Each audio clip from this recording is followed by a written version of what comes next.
32 kitabın müəllifi olan şair yazıçı Eldar İsmailin yeni bir kitabının Zülmətdə Parlayan Qılınc adlı tarixi romanının imza günü keçirildi.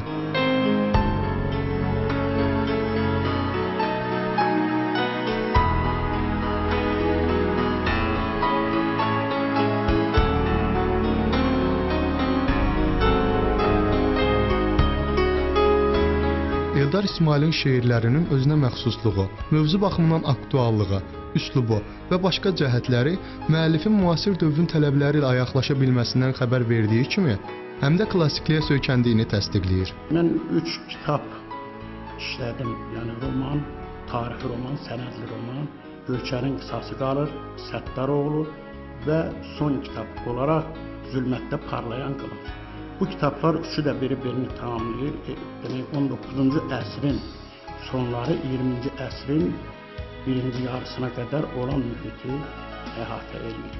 Burada ermənilərin törətdikləri qırğınlar, fəlakətlər, başımıza gətirilən müsibətlər, torpağımızı işğal eləməklə törətdikləri yeni qətliamlar hamısı öz əksini tapır bu kitablarda.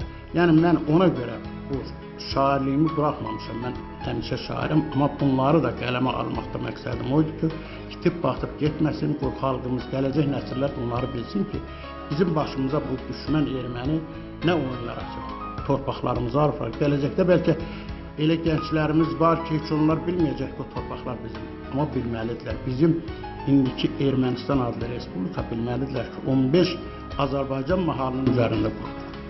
Vətənə məhəbbət, təmiz ilqar, əhdə sadiqlik onun yazılarının əsas leytmotivini təşkil edir.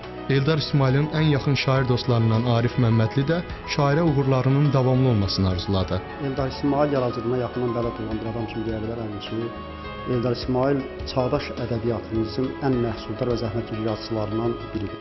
Mən deyərdim ki, çağdaş ədəbiyyatımızda Eldar İsmail qədər erməni məsələsini işıqlandıran, yəni erməni soyqırımı, Azərbaycan türklərinin ümumiyyətlə ermənilər tərəfindən soyqırıma məruz qalınmasını işıqlandıran ikinci bir yazıçı yox. Bir çox könüllərə yol tapan Eldar İsmail ömrünün qalan hissəsini də fəal yaradıcılığa sərf edəcəyini dedi.